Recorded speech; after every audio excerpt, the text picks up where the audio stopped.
Have you ever felt like life has turned its back on you? Like no matter how hard you try, everything is dark. Nothing flows. What if I told you that it's not luck you're missing, but a different way of seeing things, a different way of thinking, of acting, of living? Because while you hesitate, there are others who've understood a powerful truth. Luck isn't something you chase, it's something you attract. Today, you're going to reprogram your mind so life no longer feels like a losing battle. Today, you'll stop waiting for the perfect moment and start living a life where everything is on your side.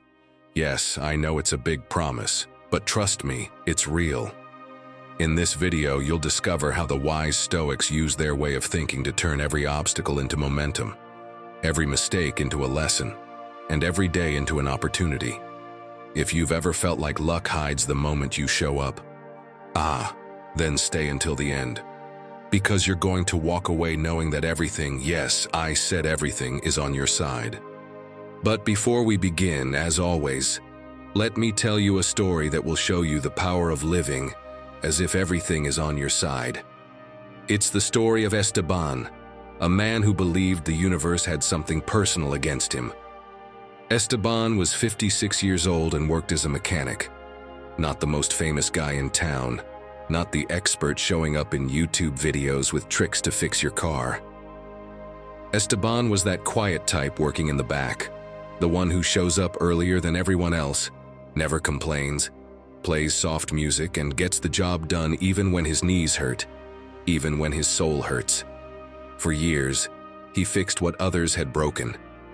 Esteban could fix anything, except his own life.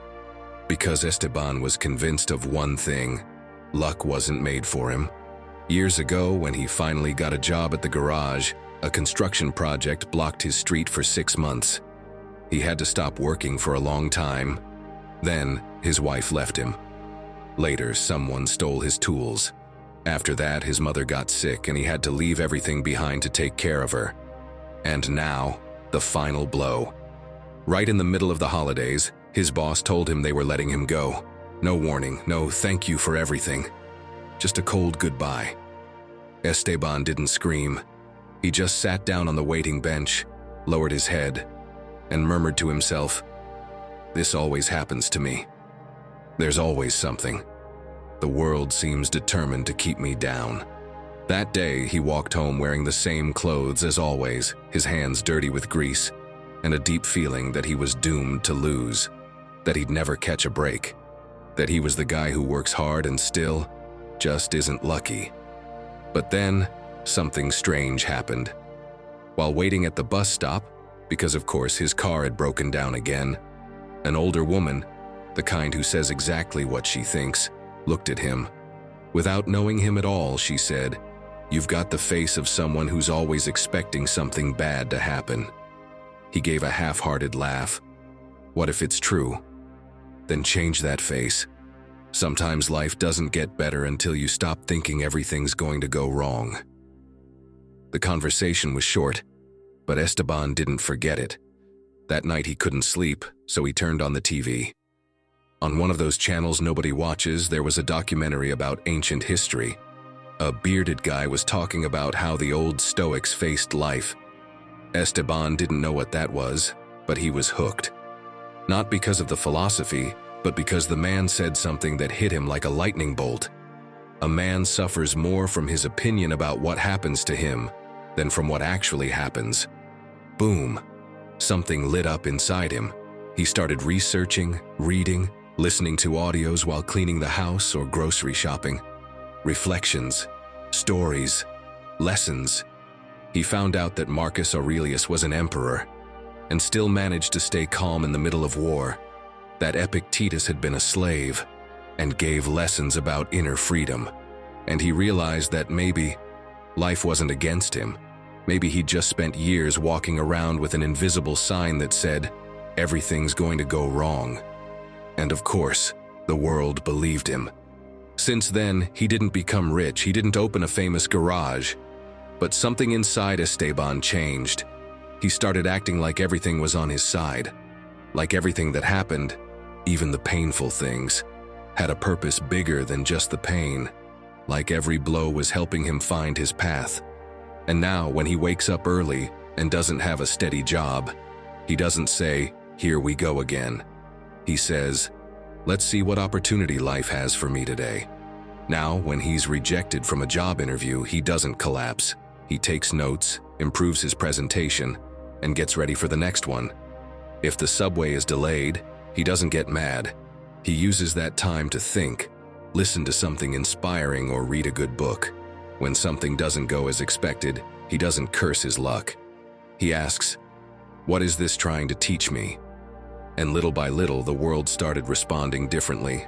Because, as the Stoics taught us, when you change on the inside, everything starts to turn in your favor, even if it doesn't look like it at first. If you feel like this content brings you value, subscribe and become an exclusive member to unlock unique perks. And tell us in the comments, what will be your first step to start living as if everything is on your side? Or simply write, "I'm a Stoic, from today on create my own luck. Let's keep going." 1. Trust that you'll know how to adapt. Let me ask you something. Do you want to be like those fragile plants that wither when the weather changes? Or like a chameleon that adapts to its surroundings and survives even in the wildest environments? Because one thing's for sure, life won't stop changing just to do you a favor. And if you don't adapt, luck won't wait for you. Marcus Aurelius said it clearly almost 2,000 years ago. Resistance to change is what disturbs the mind. You know what that means in today's terms? That the real chaos isn't out there, it's inside. It's not the change that hurts you, it's your resistance to it. And I don't blame you. We've been taught to want everything stable and predictable. A steady job, a reliable car, a comfortable home in a quiet place. But what's exciting about a life with no surprises, no learning, no spark that forces you to reinvent yourself? Yes, change sometimes hurts, but not changing when you have no choice. My friend, that can hurt even more. Think about it. Every time you were rejected, you kept going. Every time things went off course, when life threw your plans out the window, what happened? You survived. You got stronger. You're here now, smarter, more experienced. Sometimes scared, other times confident, but always moving forward. And that says more about you than any streak of good luck ever could. You know what happens when you start believing you can adapt to anything?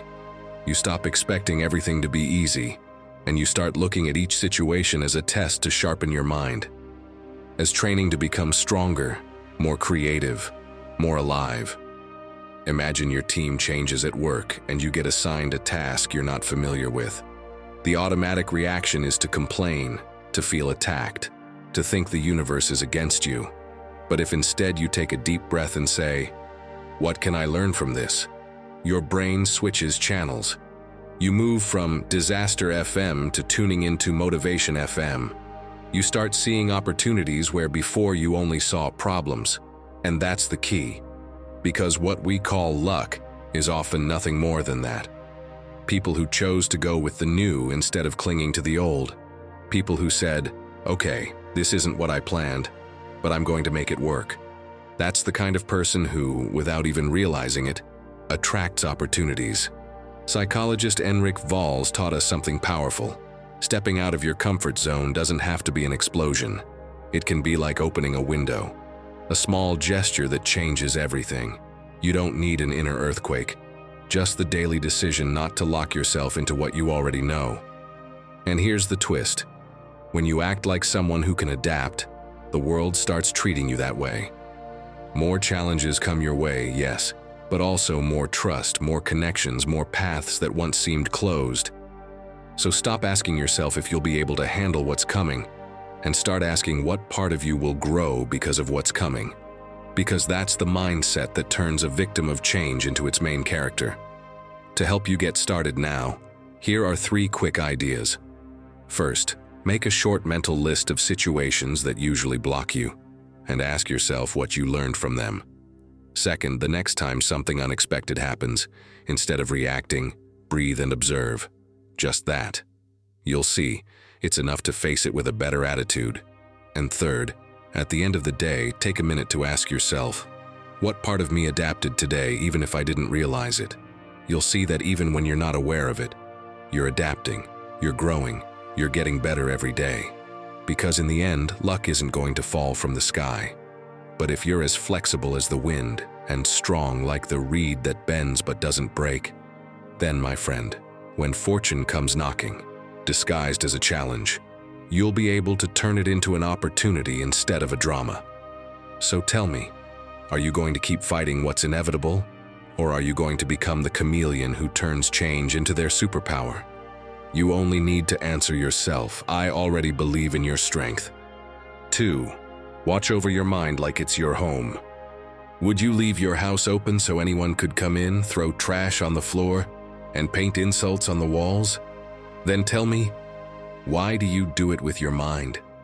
While you're trying to attract luck, stay positive and find motivation to get out of bed each morning without even realizing it. You might be giving space to everything that blocks you. Constant complaining, self-criticism, that little voice whispering, "It's going to go wrong again." They're like stains on the glass. And no matter how brightly the sun shines, you won't see it. So it's time to take out the mental garbage for good, my friend. The Stoics taught that true luck doesn't come from chance, but from inner order, because a clean, firm, and watchful mind attracts wiser decisions, healthier relationships, and opportunities others don't even notice. It's not magic, it's clarity. It's direction. If your mind is at peace, your steps will be too. If it's at war, everything will feel like a threat. Think of it this way: your mind is your home, your inner citadel, as Marcus Aurelius called it, and every thought is like a visitor. Some ideas come to warm you up and help you focus. Others come just to make noise, create mess, and take up space where clarity could be. But just like in any house, you decide who gets through the door and who doesn't. You know what's the worst thing you can do? Give worry the luxury suite. Hand over the keys to fear, invite resentment in like an old friend and let it lounge in the living room. Ah, big mistake, my friend. Think about it. If you let those guests settle into your mind, it's like having a gang of troublemakers hanging around your house all day. How are you supposed to find peace? How can you possibly live the life you want? Let me tell you about Jim Carrey. Yes, the mask guy, the actor known for his over-the-top humor, once shared that he went through a deep period of sadness and emptiness, even when everything around him seemed perfect. Money, fame, everything. And still, his mind told him his world was dark, that nothing was worth it. You know what helped him get out of it? Learning to observe his thoughts without obeying them. He said, "I stopped being my mind and started watching it from the outside." That's the difference between living at the mercy of mental chaos and guarding your inner home with clarity. Because yes, we all have negative thoughts, but it's one thing for them to show up and another for them to sleep on your couch. This isn't about forcing optimism. It's about daily cleaning, about noticing which thoughts keep showing up, which ones get in the way, and which ones deserve to stay because they push you forward. My friend, if you want to change your luck, start living like everything is on your side, and stop feeling like everything is slipping away. You have to start from within. A mind in order leads to a life that moves forward. Because no matter how hard you try, if your insides are noisy, you won't see the opportunities. You won't trust what comes your way, and you'll keep thinking luck was never meant for you. You can start with something as simple as this. Each morning, while you brush your teeth or drink your coffee, take 5 minutes to check your mental room. Is it full of complaints? Of phrases like, "Something's bound to go wrong"? Notice them, name them, and choose whether you want to keep feeding them. Here's another helpful trick. Set an alarm on your phone that just says, "What are you thinking?" When it goes off, don't do anything else. Just observe your mind. Just like you check your email or your socials, check your inner world. Because mental clutter is sneaky. It can live inside for days without you noticing, dragging you down, whispering you'll never make it, that it'll all go wrong, until you become aware and choose to shift it. Do this little mental hygiene practice every day, because just like in any house, if you don't clean, dust builds up. And in that dust hide the opportunities you didn't see coming, the signs you missed, the ideas you didn't know how to value. So the next time you say, "I'm just not lucky," first check if your inner home is ready to receive it. Because the mind, my friend, isn't a storage room, it's a garden. And if you want to harvest something good, you've got to start by taking care of the soil. 3. Turn fear into curiosity.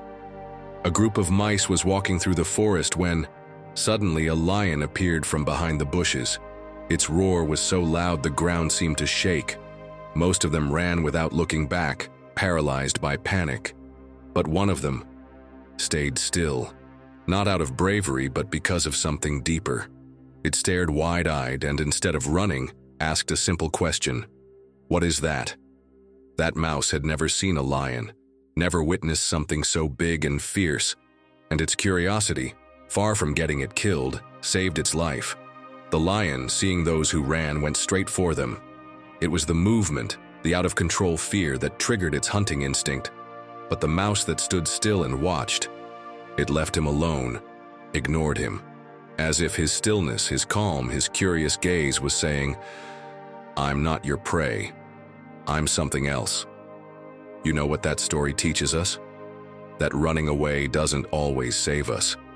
Sometimes fear, instead of protecting us, exposes us to a worse ending. Because fear isn't always a signal to run. It can be an invitation to look more closely, to let curiosity flow, to observe what scares us and discover that it wasn't as big, as terrible, or as dangerous as we imagined.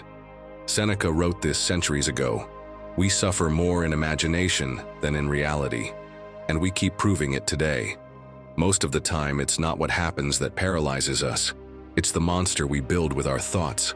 I'll admit, I've been caught by that too. Years ago, I was terrified of public speaking. I used to feel a mix of terror and anxiety. I didn't want to mess up or be judged or looked at weirdly. My hands would shake, my back would sweat, I avoided it. Until one day, I decided to see it differently. I told myself, what if I don't run from the fear? What if I turn it into energy? I stepped on stage, asked the audience a question, and something shifted. Not because the fear vanished, but because I chose to turn it into connection, into curiosity about my own limits, just like that innocent little mouse. Have you heard that famous phrase? Curiosity killed the cat. Ah, what a famous trap. Because yes, that phrase is a trap. If you believe it, you don't move. You don't learn. You hide from anything new. Because the fear of failing, of messing up, of curiosity killing the cat stops you. But I've got a challenge for you. Next time life puts something in front of you that scares you, something your mind tells you will go wrong, don't get scared. Ask yourself, what could happen if I go for it? That's when I stopped staying stuck and started seeing new paths. Because every time you turn fear into curiosity, you open a door you didn't even know existed. And this isn't some self-help fairy tale. Science backs it up. Neuroscientist Lisa Feldman Barrett discovered that fear and curiosity activate similar areas in the brain. The difference, your interpretation. If you see that emotion as a threat, you freeze. If you see it as a signal, you move forward. You know what Daniel Truelove Jr., creator of Mindset on Resilience, says? He says resilience isn't about being tough. It's about knowing how to read your feelings and turn them into movement. So if you're feeling fear right now, don't beat yourself up. Listen to it. Ask yourself, is this fear real? Or am I imagining the worst? And if you realize it's your mind exaggerating, write a new question on top of it. I'm scared. What can I learn here? How can I turn this into something that works in my favor? And don't stop there. Use that question right before you take action, before you make that call, before you send that project, before you make that decision. You'll be surprised how your energy shifts, how what felt paralyzing becomes momentum. Epictetus said it loud and clear. Nothing in itself causes distress, it's our opinion of it. So change the opinion, change the story, turn fear into curiosity. Don't run like the rest of the mice. Stay, observe, and ask yourself, what is that? Because maybe, just maybe, that's exactly where the opportunity you've been looking for is hiding. The opportunity to change your course because, my friend, fear turned into curiosity is the engine that jumpstarts your luck. 4. Be grateful, but from the heart. Listen to me. Stop focusing on what you don't have. If you keep only looking at what's missing, how do you expect to attract something different? Shift your focus, change your perspective, change your attitude, because no one has ever found luck from a place of lack. True luck appears when you learn to see your life with new eyes. Do you know what the Stoics did every morning? They prepared themselves to lose everything. Yes, you heard right, to lose everything. Not out of pessimism, but for preparation. They knew that most things were out of their control and that they had to be able to find their path even in the worst circumstances, and not just survive, actually feel grateful for whatever life brought them, because they had already accepted it. They were grateful just for being alive, for having one more day to act, to improve, to grow. They didn't need luxuries, they only needed awareness. Seneca wrote it with surgical precision. It is not the man who has too little, but the man who craves more that is poor. Because the one who appreciates what they have starts living as if they already had it all. And when you act from that place, my friend, you become a magnet for good things. Let me tell you something. A few years ago, I met a man named Juan. I met him during a volunteer project. Juan had no home, no support. His shoulders were slumped, his eyes hollow, and he spoke like the world owed him something. He told me life had been unfair to him, that everything had gone wrong, that luck had never been on his side. He had lost everything: his family, his job, his home. His story reminded me of Zeno of Citium, the founder of Stoicism, a wealthy merchant who lost everything in a shipwreck and, instead of drowning in despair and depression, used his misfortune to build a new life, a new kind of luck. Years later, Zeno said, "I made a prosperous voyage when I suffered a shipwreck." I remember telling Juan Zeno's story as we shared a hot coffee, and I said something very stoic, something that changed my life. I know you don't see it now, but your value isn't in what you've lost. It's in what you can still choose. Start living as if everything that happens to you is preparation, as if even this, what you're going through right now, is training you for something greater.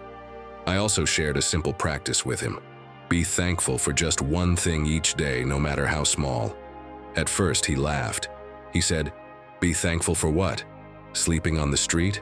And I told him, "Yes." If you can find something to be grateful for even in the middle of this, you'll awaken something no one can ever take from you. I saw him again the next day. He said, "I'm grateful it didn't rain today." A week later, someone gave me dry socks. And just like that, with those tiny details, he began to change how he saw the world. It didn't happen overnight, but within a few months, Juan looked like a different person. He moved differently. He started volunteering. He began studying to get a job, and he got one. Who would have thought? In just a few months, he went from living on the streets to regaining a dignified life. Was that luck? No. It was that he stopped acting like a victim. He began to be grateful and focused on what life was giving him, instead of what it had taken away.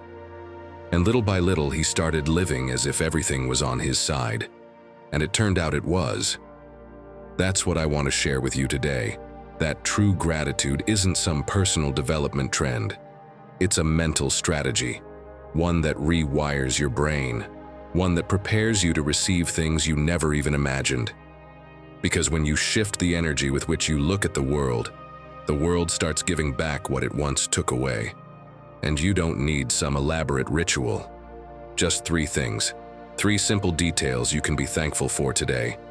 Maybe your hot coffee, a kind message, or the fact that your body breathes on its own. Then share one of those things with someone, not to brag, but to spread that energy. And finally, observe. Notice what changes in your body, in your mind. Because if you do it with intention, something releases, something aligns, something opens up. And that, whether you believe it or not, is also attracting luck. Because when you place yourself in the right mindset, the one of someone who already has, who already trusts, who already vibrates higher, opportunities, people, and answers start to show up on their own. Because as the story of Zeno of Citium teaches us, when you truly give thanks, life gives you more reasons to be grateful. 5. Let luck find you working. What do you think luck really is? A stroke of chance falling from the sky? Or something you build with your own hands, with your mind, with your attitude? I think that if you're still watching this video, you already have an idea of the answer. But let me tell you the Stoic version, just in case you still have doubts. To them, luck wasn't a random gift from fate. It was a natural consequence of being prepared. Seneca put it this way: luck is what happens when preparation meets opportunity. Aha. Brilliant, right? And that phrase isn't just beautiful, it's as real as life itself. Because luck doesn't show up when you're waiting for it. It shows up when you're already ready, when you've created the conditions for it to appear. Imagine two people have a heart attack on the same day. One has spent years exercising, eating well, taking care of their body. The other spends hours on the couch, eating poorly, never moving. Who do you think has a better chance of surviving? Is it luck that the first one pulls through and the second one doesn't? Of course not. It's preparation. And it's the same with life's opportunities. Sure, chance exists, but wow, how much it helps when we give it a little push. Like Zig Ziglar said, success is when opportunity meets preparation. Do you want that promotion at work? Great. Work harder than ever. Show up earlier than everyone else. Contribute ideas. Show your boss what you're capable of, even before they ask. Do you want that strong, confident body? Then stop making excuses. Stick to the plan you set for yourself. Get up and train even when you don't feel like it. Do you want to start that project you're excited about? Stop waiting for Monday or for more time. Start today, even if it's just with a single page or a single idea. Do you want someone to believe in you, to give you a real shot? Then start by believing in what you do. Show it, refine it, grow it, even if no one's watching. Luck isn't for the one who dreams big, but for the one who takes small actions every single day. Because what looks like luck in others is usually just the result of a lot of quiet, unseen work that finally bore fruit. And that fruit, sooner or later, can be yours, if you choose to water what you want to see grow. We all have that friend who says they want to start their own business but never gets past, "Someday I'll do it." Or that relative who boasts at every family gathering about all the ideas they have to change their life, but always finds a new excuse not to start. They talk about luck like it's a lottery that will eventually pick them, without realizing that real luck doesn't reward those who talk the most, but those who move the most, those who act. And the most ironic part? Over time, they'll say others got lucky when what those others really had was the courage to start, the consistency to keep going, and the preparation to be ready when opportunity came knocking. Because there's a very simple law: luck doesn't knock on the door of those who never answer the bell. It doesn't come to those who just sit around waiting. It comes to those who are actively building, showing up, learning, trusting in themselves. Those who, when life calls, are already ready for change. And this isn't just motivation, it's pure science. A study from Cornell University showed that people with fewer skills tend to overestimate their abilities, while those who truly practice, prepare, and put in the work not only get better results, but also have a much clearer sense of what they're capable of. What does that mean? That thinking you're ready isn't the same as being ready. The people who go the furthest aren't the ones who believe they know it all. They're the ones who show up every day with humility, sharpening their skills without waiting for applause. Because in life, real preparation always wins. So don't fool yourself. Luck isn't about sitting and waiting. It's about moving. And yes, there's something you can do today to tip the scale in your favor. I call it active luck, and it means provoking your own good fortune with just 2 5-minute actions a day. So simple, there's no excuse. So powerful, it can change your life. Looking for a job? Spend 5 minutes improving one specific thing: your resume, your online profile, reading about a company you're interested in. Then use the other 5 to show yourself. Send out a resume, or post something small about what you know how to do. Want to improve your body? 5 minutes to prep a healthy meal. 5 more to do something small but valuable. Some stretches in the morning or a walk outside. Nothing epic, just invisible consistency that builds you from the inside out. That's active luck. It's not sitting around hoping something happens. It's making sure that when the opportunity arrives, you're already prepared. Like sending a message to the world that says, I'm moving. I'm ready. And believe me, when you are, the world notices. 6. Say, I don't know more often. How often do you simply say, I don't know, I'm not sure, or I have no idea? You know, just admitting that you don't know something. It seems so simple, but sometimes it's so hard to do. Let me tell you a secret. When you admit you don't know, you open space for something new. New ideas, new paths you hadn't considered, people who can teach you what you need to move forward. Want to attract real luck? Then start by making room for knowledge. And sometimes that means emptying out a little ego. Epictetus put it this way, he who knows that he knows nothing is closer to wisdom. Ah, another dose of pure wisdom and humility, my friend. The Stoics understood that a good life isn't built by pretending. It's built by exploring, learning every day. The more they knew, the more they asked, the more they questioned, because they knew the world changes, that the environment demands adaptation, and only the one who keeps learning, who listens, who dares to say, I don't know, is truly prepared for anything. Imagine that every time you say, I don't know, you're opening a window that lets in fresh air, light, clarity.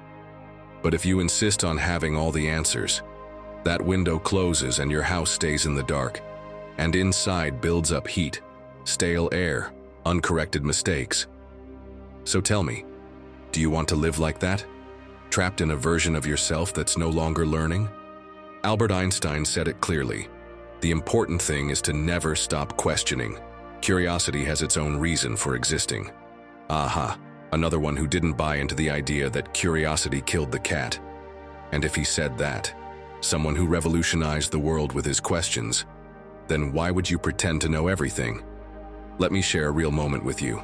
I once went to a seminar on philosophy and science with a mix of people, young, senior, techies, creatives, and among them was a man named Carlos. He came from a completely different field and was clearly lost with some of the terminology. But instead of asking questions, he smiled like he understood everything. During a break, someone asked if it had all made sense to him. Carlos said, yeah, more or less, same as always. Nobody suspected a thing, but by the end of the day, when there was a small practical assignment, he was the only one who couldn't complete it. Not because he couldn't, but because he never asked for help, never questioned anything. And the worst part? He didn't even learn from it. In his feedback, Carlos blamed the course, the instructor, the pace, everything but his own pride. And no, it wasn't some life-changing event. Of course, there are more important things than a workshop. But you know what's tough about that? That's how a lot of people create their own bad luck, just by not saying one simple phrase, I didn't understand, or, could you explain that better? It's like driving with a fogged-up windshield and refusing to ask how to turn on the wipers. You crash and then you say, what bad luck I had. No, that's not bad luck. That's a lack of humility. And if you think Marcus Aurelius in the middle of some critical decision in the Senate pretended he knew everything, you're wrong. A true leader asks questions, surrounds himself with people who know more than he does, listens before he speaks. Because authority doesn't come from always being right. It comes from knowing when you need a new perspective. Tell me, don't you also know someone who never admits when they're wrong? Someone who talks confidently about everything, even if they don't have a clue. And then, of course, life comes knocking. Because when you stop learning, you keep stumbling over the same stone, and you don't even know why. But if you decide today to start asking more questions, to say I don't know without fear, you open yourself to receive more than you ever imagined. People approach you, opportunities align, and you become someone who doesn't need to pretend because you're growing. So here's a simple guide. When you're unsure, calmly say, "Could you explain that?"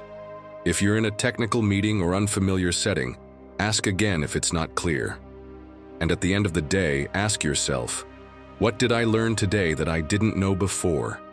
And how will it make me better tomorrow? Because saying I don't know isn't falling behind. It's speeding up on the road to wisdom. 7. Make every failure your next stroke of luck. What if I told you that the greatest gift of your life doesn't come wrapped in applause, but in disappointment? That your next big win isn't hiding in success, but in that mistake that embarrassed you, in that stumble that almost made you give up? It might sound harsh, but it's real. The Stoics were convinced that every fall was part of the road to their own greatness. Marcus Aurelius put it with striking clarity. The obstacle on the path is the best teacher. He didn't say the most comfortable or the most desired. He said the best. And do you know why? Because a stone might make you fall, yes. But it's up to you whether it makes you stronger.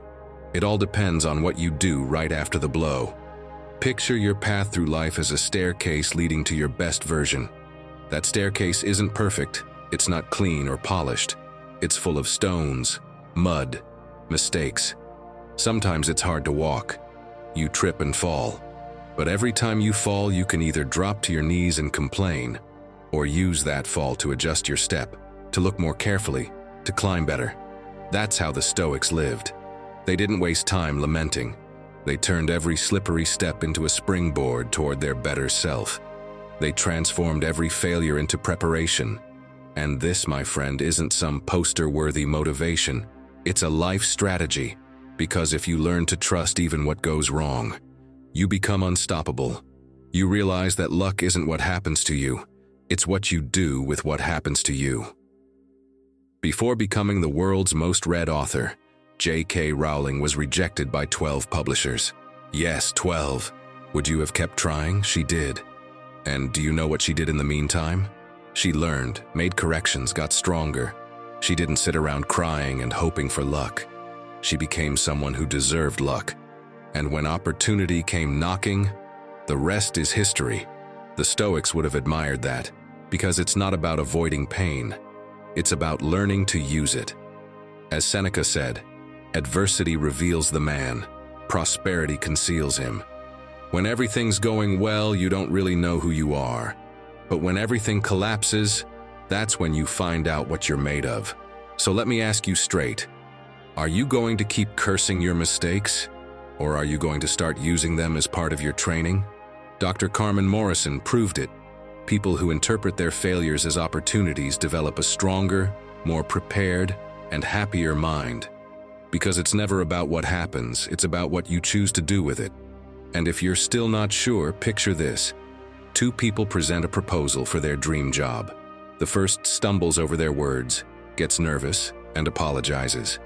The second also makes mistakes, but smiles, learns, and continues. Who do you think earns more respect? Who probably gets the job? Not the one who didn't mess up, the one who kept going, the one who turned a mistake into their greatest stroke of luck. And yes, I know, it's a deep mindset shift. It's not easy, but it's worth it. So here's what I suggest. Write down what went wrong. No excuses, just facts. Then write down 2 specific actions you can take next time. Not vague, I'll do better, but real actions like, I'll deliver it a day earlier, or I'll practice with a friend. And then, share what you learned with someone else. Because sometimes teaching the lesson is the first step toward growing even more. My friend, Marcus Aurelius, wasn't talking about giving up. He was talking about transformation, about choosing to see every blow not as a reason to quit, but as an instruction to rebuild. And if you don't believe me, think about how many times something bad led you, without knowing it, to something good. That breakup that helped you understand yourself better. That job you lost that pushed you to create something of your own. That rejection that taught you to trust yourself. Luck comes faster to those who act as if everything is already working in their favor. I won't lie to you. You're going to fall. But if you get up with a different mindset, with a new strategy, each fall will bring you closer. Each stumble will refine your path. 8. You don't always have to avoid pain. There's something the Stoics understood long before we did. Pain isn't always something you need to avoid. It's something you need to listen to. Not as punishment, but as part of the process that shapes you. Because if you're walking toward a life that's stronger, freer, more yours, then yes, you're going to meet resistance along the way. And that's not a bad sign. It's a sign that you're on the right path. Marcus Aurelius wrote it plainly. What doesn't hurt doesn't transform you. And if you think about it, it makes perfect sense. You don't change because of what's comfortable. You change when something stirs you inside, when it challenges you, when it pushes you to grow even if you don't want to. That's why, if you want to create your own luck, more opportunities, more clarity, more answers, I'm sorry to say it, but you'll have to be willing to go through the fire that tempers your character. Only then will you be ready to receive what you say you want. Think about it. What happens at the gym? Your muscles hurt, right? They burn, they shake, but you don't see it as a problem. You know that's where change begins. So why not treat life the same way? Why not see every argument, every loss, every tough moment as another set of reps to strengthen your mind? Picture a beginner training for their first half marathon. They've never run more than 10 kilometers in one go. The first few sessions are a mess. They get tired quickly, their legs ache, their heart's pounding out of their chest. But they keep going, day after day. And without even realizing it, that pain is turning them into someone more resilient, more grounded, more determined. When race day comes and they cross the finish line, they don't feel lucky. They know it was the pain that prepared them for that moment, that if it hadn't hurt, if they hadn't pushed through, they wouldn't be standing there, victorious, proud of themselves. Psychologist Lucia Gomez, in her program on healthy Stoicism, explains how people who learn to accept discomfort as a natural part of the process develop much stronger and more resilient mindsets. They don't need life to be easy. They need it to have meaning, and that's why they're the ones who move forward, even in pain and misfortune. Do you really want to create your own destiny? Then stop running from pain and start integrating it. Every little discomfort you go through today could be the doorway to an opportunity, but only if you decide to make it so.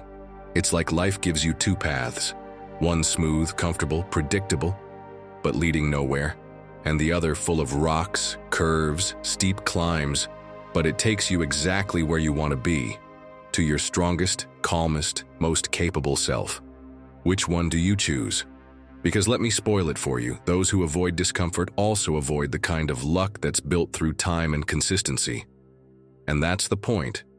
You don't attract luck when everything is going well. You attract it when you choose to stay steady even in discomfort. Because if you can hold yourself together through pain, you'll also be able to hold everything good that's on its way. Keep it simple. Every time something hurts, don't ask, "Why is this happening to me?" Ask, "What part of me is getting stronger?" Let me share one of my favorite practices. At the end of the day, think back to something uncomfortable you felt. A hard conversation, a long wait, whatever it was, and write down what it gave you. Maybe it taught you to be more patient. Maybe it pushed you to say something you'd been holding in for a long time. If you do this every day, you'll see how pain stops being a barrier and becomes a lever. Because in the end, when you understand that pain isn't your enemy, you stop being afraid of it. And that, my friend, is a very powerful way to start creating your own luck. If lately you've been feeling overwhelmed, like no matter how hard you try, the pain is too much, I suggest you check out the video linked on screen. It's designed to help you regain calm, think clearly, and take back control of your life, from the inside out. 9. Surround yourself with positivity. The Stoics were not hermits. They didn't go through life in isolation, far from it. In fact, they knew that if you wanted to strengthen your character, you also had to be mindful of who you surrounded yourself with. Seneca wrote it with total clarity. Care for your friends as guardians of your soul. And if you look closely, he didn't say, of your time, or your schedule. He said your soul. Do you know why? Because some people pull you down and others lift you up. And that, my friend, is where much of your luck in life is decided. You can do all the inner work in the world. You can meditate, train, read, stay consistent. But if after all that you go back every day to an environment where people laugh at your plans, criticize your dreams, or see life as a punishment, all that work gets wiped out. Do you think Marcus Aurelius surrounded himself with flatterers, people without vision, or those who gave up at the first sign of trouble? Not at all. As an emperor, he knew his responsibility was enormous. That's why he was careful about who he listened to. If you want to build a life that's steady, calm, and full of purpose, then you also have to choose your circle with the same precision you use when choosing your food or your workouts. Because what you hear every day either feeds your mind or poisons it. Let me make it simple with an image. Imagine your life as a garden. Every person you let in can plant something there. Some bring flowers, seeds of motivation, ideas, strength. Others, weeds, complaints, criticism, excuses. If you don't watch that garden, in a few months it'll be overrun and nothing good will grow. But if you choose wisely who enters and what they bring, that space flourishes on its own. It grows. It becomes more beautiful every day. And how does this begin? By observing. Think about your current environment. Who do you talk to most often? Does that person push you forward or drain you? Do they bring you closer to your best self or keep you anchored in mediocrity? Some friendships are comfortable, yes, but they hold you back. Others are challenging, but they lift you. Choose wisely. Your circle shapes your destiny too. Have you heard of Nacho Milano? He's the creator of the Resilient Community Project, and he spent years studying the impact of relationships on mental health. According to his data, people who have at least one inspiring conversation per week report significantly higher levels of energy, motivation, and hope. It's not magic, it's emotional contagion. Your environment always affects you, for better or for worse. And I say this from experience. There was a time in my life when everything felt stuck. Projects going nowhere, half-finished ideas, a sense of apathy. I couldn't figure out why, until one day, without even planning it, I started spending more time with optimistic people, people full of drive who talked about growth instead of complaints. It wasn't a huge change, but it started moving everything. That energy rubbed off on me. My ideas lit up. My steps became more confident. And suddenly, without realizing it, the course of my luck started to shift. That's when I remembered Epictetus's brilliant line. Surround yourself only with those who lift you, whose presence brings out your best. Wow, another giant dose of wisdom. And this applies to big things and small ones.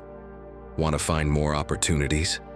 Surround yourself with people who see them, not just the obstacles. Want to improve your health? Surround yourself with people who take care of theirs. Want to live with purpose? Surround yourself with people who are building something too.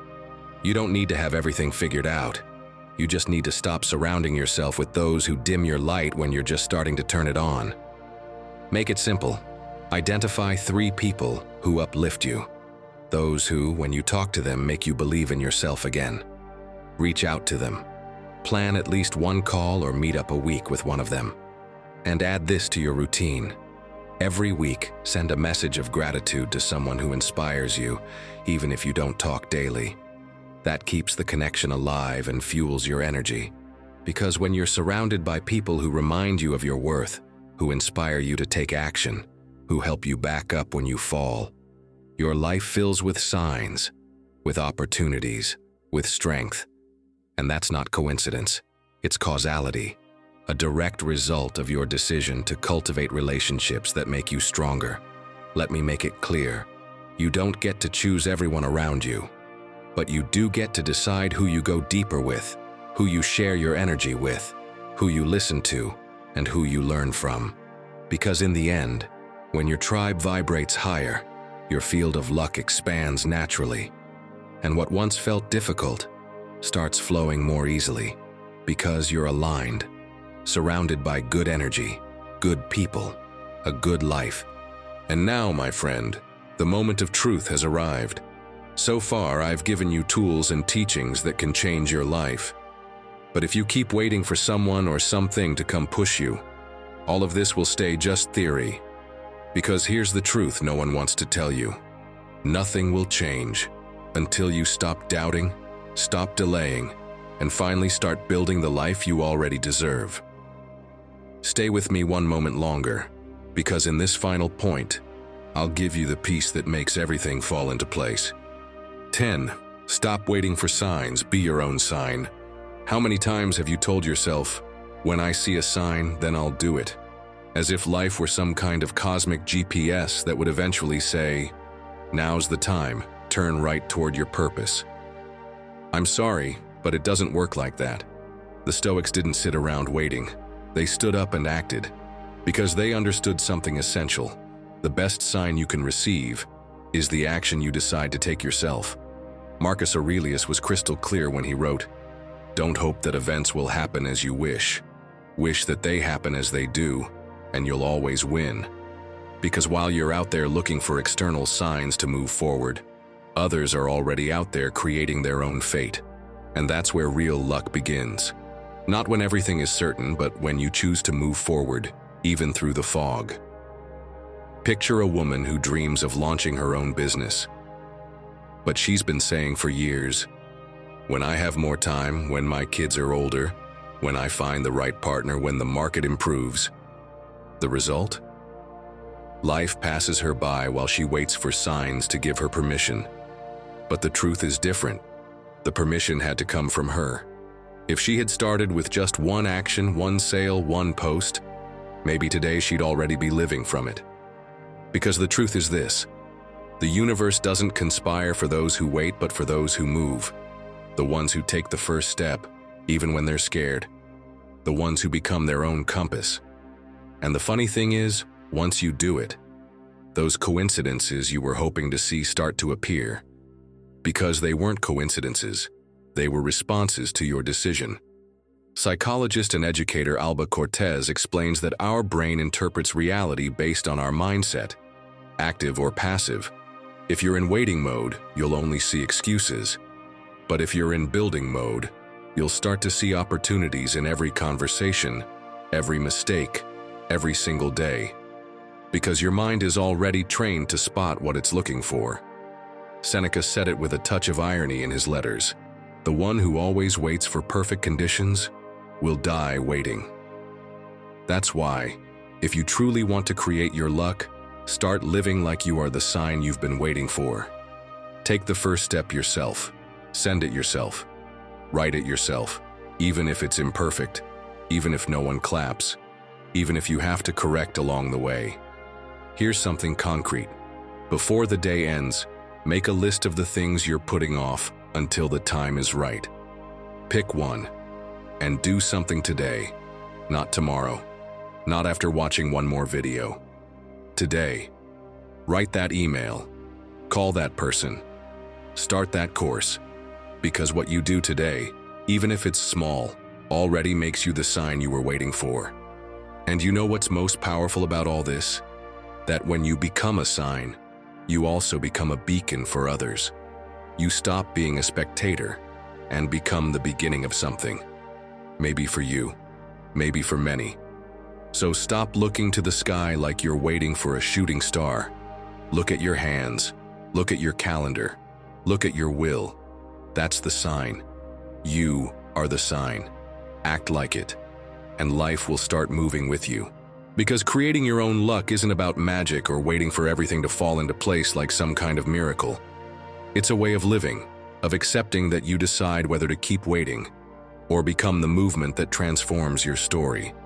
Every step you take writes your future, one that doesn't depend on external signs, but on your clarity, your intention, and your courage. And that, my friend, is what sets apart those who are still waiting from those who are already building their destiny. Now, if you've made it this far, write in the comments, "I create my own luck. Everything is on my side." That way, I'll know who the true Stoic warriors are, the ones who made it all the way to the end. Don't forget to subscribe and hit the like button so you don't miss what's coming next. Also, check the description box. We've left some resources there to help you dive deeper into Stoic teachings. Our goal is to bring you as much value as possible. And if at any point you feel like supporting us so we can keep creating this kind of content, you'll find how to do that in the pinned comment. Now, I invite you to explore the playlist on screen. It's designed to help you face life with greater wisdom and confidence. Click it, and let's keep growing together. Until the next talk, take care and keep embracing your inner Stoic.